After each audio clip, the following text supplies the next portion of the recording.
बिस्मिल्लाहिर्रहमानिर्रहीम। अस्सलामुअलैकुम। Dynamic politics में मैं हूं आपका host professor Abdul Waheed Shaikh. Muslim political thought के सिलसिले में आज हमारा मौजू है अल मावर्दीज़ थ्योरी ऑफ वज़ारत। मावर्दी का नज़रियाए वज़ारत।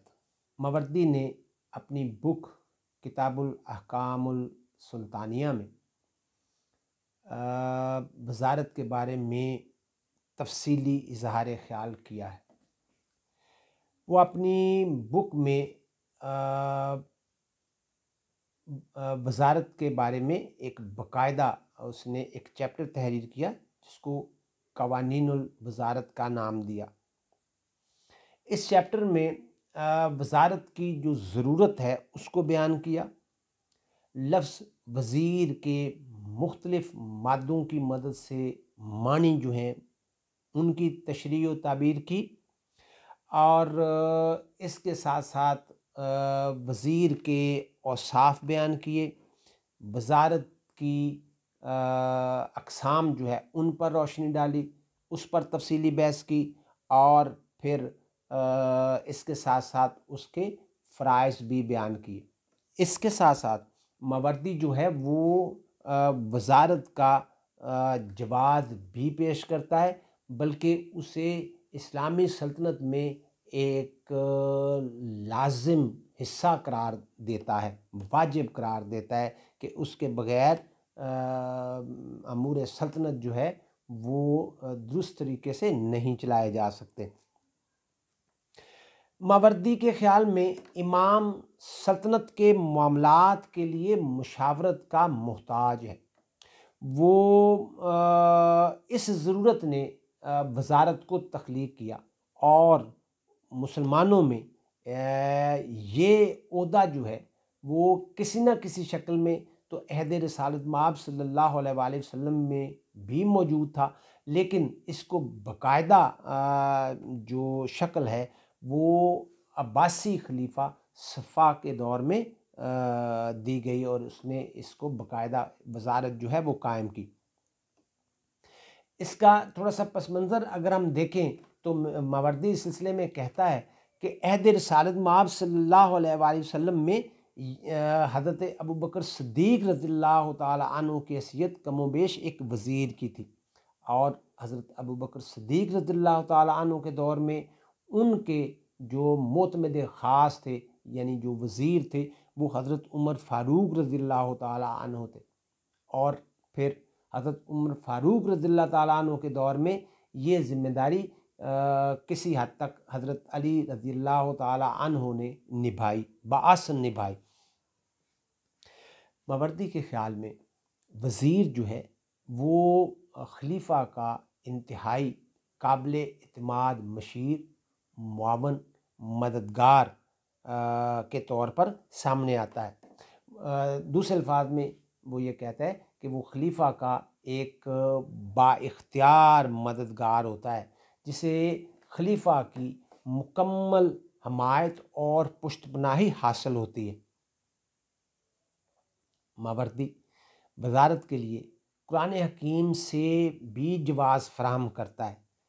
उसके ख़्याल में हज़रत मूसा अलैहिस्सलाम ने अल्लाह ताला से ये दुआ की कि मेरे ख़ानदान में से मेरे भाई हारून को मेरा वज़ीर बना ताकि मैं उसकी मदद से अपनी पीठ मज़बूत कर लूँ। मावर्दी हदीस मुबारका से भी इसका जवाज़ फराहम करता है और इस सिलसिले में वो ये कहता है कि नबी करीम सल्लल्लाहु अलैहि वसल्लम का फरमान है कि मेरे दो वज़ीर अहले ज़मीन में से।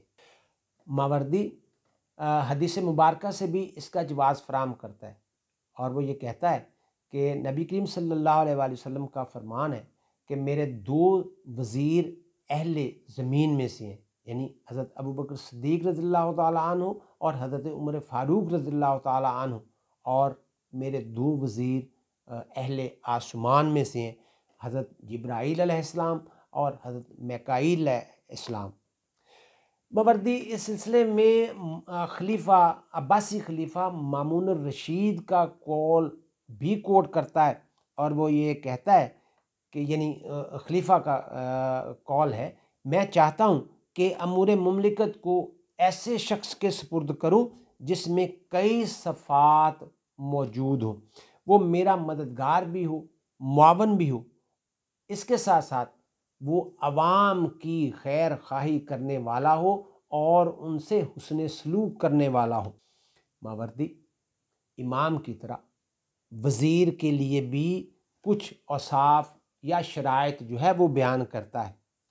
मावरदी के ख़्याल में वज़ीर को दयानतदार होना चाहिए, ख़ुद एतमाद होना चाहिए, अवाम से उसके अच्छे ताल्लुकात होने चाहिए, वो ज़हीन हो, मामलात की तह तक पहुँचने वाला हो और मामला फ़हम होना चाहिए, वो ऐशो आराम से आरी हो, हरीस लालची ना हो, और इसके साथ साथ वो मौका शनास भी होना चाहिए और तजर्बाकार भी होना चाहिए, दानिशमंद और आलिम होना चाहिए, निडर और बेबाक होना चाहिए, उसको कनात पसंद, सादा और काबिल एतमाद और राजदार होना चाहिए। तो ये सफ़ात है जो एक वज़ीर के लिए मावरदी ने बयान की हैं। इसके साथ साथ मावरदी जो है वो वज़ारत की अक़साम भी बयान करता है। उसकी बुनियादी वजह ये है कि अब्बासी दौर में वज़ारत का ये निज़ाम कायम था। एक वज़ीर वो थे जो लामहदूद इख्तियारात के मालिक थे, दूसरे कम इख्तियारात के मालिक थे, और इन दोनों की वजाहत जो है वो इस तरह से करता है कि पहली सूरत में वो ये कहता है जो लामहदूद इख्तियारात के मालिक थे वो वजारत तफवीज़ होती है, और जिसको हम मिनिस्ट्री ऑफ डेलीगेशन कह सकते हैं, और दूसरी किस्म जो बयान की गई है उसको वजारत तनफीज़ कहते हैं, जिसको मिनिस्ट्री ऑफ एग्जीक्यूशन कहा जाता है। अब थोड़ा सा ज़रा थोड़ी सी इसकी वजाहत करते हैं कि वजारत तफवीज़ या मिनिस्ट्री ऑफ डेलीगेशन से क्या मुराद है। तो इससे मुराद ये है मावरदी के ख़्याल में कि ये वज़रा जो होते हैं ये लामहदूद इख्तियारात के मालिक होते हैं। इमाम अमूर सल्तनत की बजावरी के लिए, अंजाम दही के लिए माहिर तजर्बाकार शख्स को वज़ीर नामज़द करता है, जो अपने नज़रियात और ख़यालात के मुताबिक अपने फ़राइज़ जो है वो सरअंजाम देता है, क्योंकि इमाम के लिए तने तनहा तमाम अमूर सल्तनत को चलाना नामुमकिन होता है। चुनाचे वो अपने मददगार, मुआवन, मशीर या नायब का तकर्रर करता है।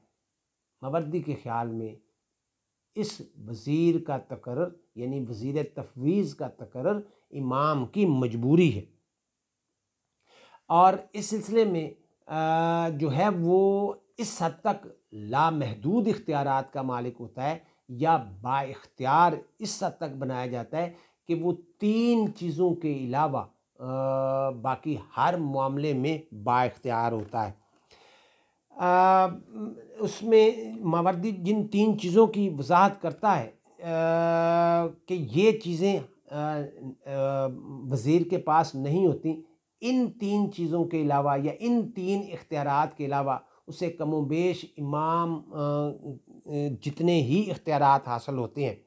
मसलन पहले नंबर पर हम ये कह सकते हैं कि खलीफा या इमाम अगर किसी शख्स को हक़ खिलाफत से महरूम करता है तो वज़ीर को इस बात का इख्तियार नहीं है कि वो खलीफा के अगेंस्ट जाकर उसके इस हक़ को बहाल करे।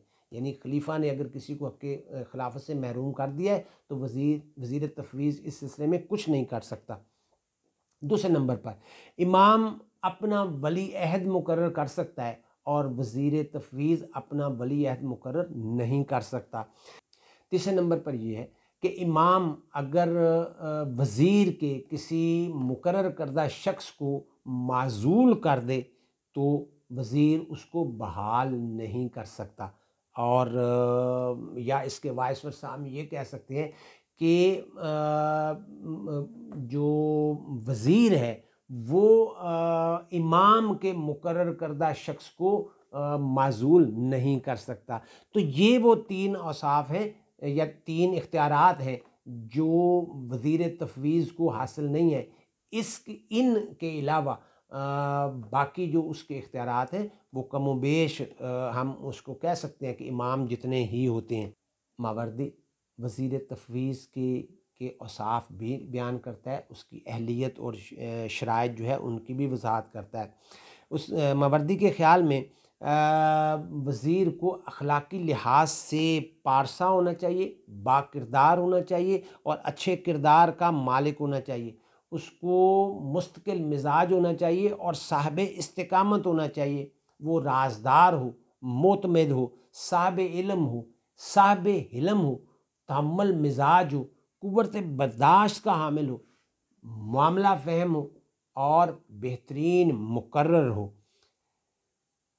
ये वो औसाफ है या शराइत है जो मावरदी वज़ीर तफ़वीज़ में देखता है, यानी मावरदी के मुताबिक ये वज़ीर तफ़वीज़ में होने चाहिए। मावरदी वज़ीर तफ़वीज़ के इख्तियारात व फ़राइज़ की भी वज़ाहत करता है। वो ये कहता है कि वज़ीर तफ़वीज़ को वसी इख्तियारात हासिल होते हैं।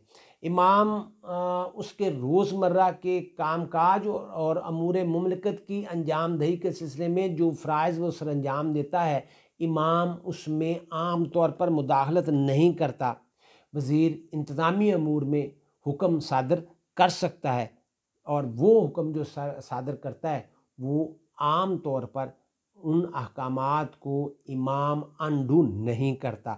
अलबत्ता कोई ऐसी कोई ख़ास सूरत हाल पैदा हो जाए, कोई बुनियादी मसाइल हों या अमन व अमान का मसला हो तो इमाम वज़ीर तफ़वीज़ के अहकामात जो उसने सादर किए हैं उनको अनडू कर सकता है। इसके अलावा वो महसूलात की जो कलेक्शन है वो करने का पाबंद है और उसको बैतुल माल में जमा करवाता है। वो काज़ियों का तकर्रर करता है और उनका बाकायदा इंटरव्यू करता है या उनका इम्तहान जो है वो लेता है, मज़ालिम की तहकीक करता है और मुजरमों को सज़ा देता है। वज़ीर तफ़वीज़ का फ़र्ज़ है कि वो इस्लाम की तरवीज व तरक्की के लिए मुस्बत और जो है मुस्बत इक़दामात जो है वो करे, अमन व अमान की बेहतरी के लिए इक़दामात जो है वो करे, अमूर मुमलिकत को चलाने के लिए इस्लामी शरीयत और फ़िक़्ह के मुताबिक पॉलिसियाँ जो है वो वज़ा करे और वो खलीफा का नायब होता है और वो बहुत बाइख्तियार होता है और ये सब कुछ उसकी जुरिस्डिक्शन है। वो इस सिलसिले में इन तमाम अमूर को जिनका ज़िक्र किया गया है, इस सिलसिले में वो मुकम्मल तौर पर बाइख्तियार होता है और ये उसके फ़राइज़ में शामिल है। ये उसकी ज़िम्मेदारी होती है कि इन मामलात को वो खुशउस्लूबी से सरअंजाम दे। इसके अलावा मावरदी वज़ारत तनफ़ीज़ की बात करता है जिसको वो मिनिस्ट्री ऑफ एग्जीक्यूशन कहता है। ये जो वज़ीर हैं ये निस्बतन कम इख्तियारात के मालिक होते हैं और ये इनका जो तकर्रर है और इनकी जो शराइत हैं, इनके जो औसाफ हैं, इनमें भी किसी हद तक नरमी होती है और आसानी होती है। यानी वज़ीर तफ़वीज़ की निस्बत इनके जो मामलात हैं वो निस्बतन नरम और आसान होते हैं। मावरदी के ख़्याल में जो वज़ीर तनफ़ीज़ है वो अवाम, गवर्नर और इमाम के दरमियान राब्ते का काम करता है। इमाम जो हुक्म सादर फरमाता है, जो फरमान जारी करता है, वज़ीर तनफ़ीज़ का ये फ़र्ज़ होता है कि उस फरमान को फ़ौरी तौर पर आगे पहुँचाए और उसकी तामील करवाए। मावरदी यहाँ वज़ीर तनफीज़ के भी औसाफ या शराइत बयान करता है, और ये शराइत जो हैं वो कम व बेश वज़ीर तफ़वीज़ से मिलती जुलती हैं। यानी दयानतदार हो, अमीन हो, लालच तमा हिरस से पाक हो, ज़हीन हो, दानिशमंद हो, आलिम फ़ाज़िल हो, अवाम में मकबूल हो, हर दिल अज़ीज़ हो, खुश गुफ्तार हो, मामला फ़हम हो, गुफ्तार में सच्चा हो, जो बात कहे उस पर पूरा उतरे, और बुग़्ज़, इनाद और अदावत से पाक हो। तो ये वो औसाफ है जो मावरदी ने वज़ीर तनफीज़ के लिए तय किए, और वो इस सिलसिले में वो बात करता है। मावरदी वज़ीर तनफीज़ के इख्तियारात व फ़राइज़ की भी वज़ाहत करता है। मावरदी के ख़्याल में वज़ीर तनफीज़ का काम जो है वो हुकूमत के अहकामात को अवाम तक पहुँचाना है। अवाम तक ना सिर्फ पहुँचाना है बल्कि उनकी तामील भी करवाना है, और वो इस पर अमल दरामद करवाता है। वो गवर्नरों की तकर्री भी करता है, जंगी कैदियों का जो मामलात हैं उनका जायज़ा लेता है, और उसकी रिपोर्ट जो है वो इमाम को देता है। वो अकाबरीन सल्तनत के किरदार से और उनके मामलात से भी इमाम को आगाह करता है। वो सरकारी ख़जाने की मालूमात जो हैं उनसे भी इमाम को आगाह करता है।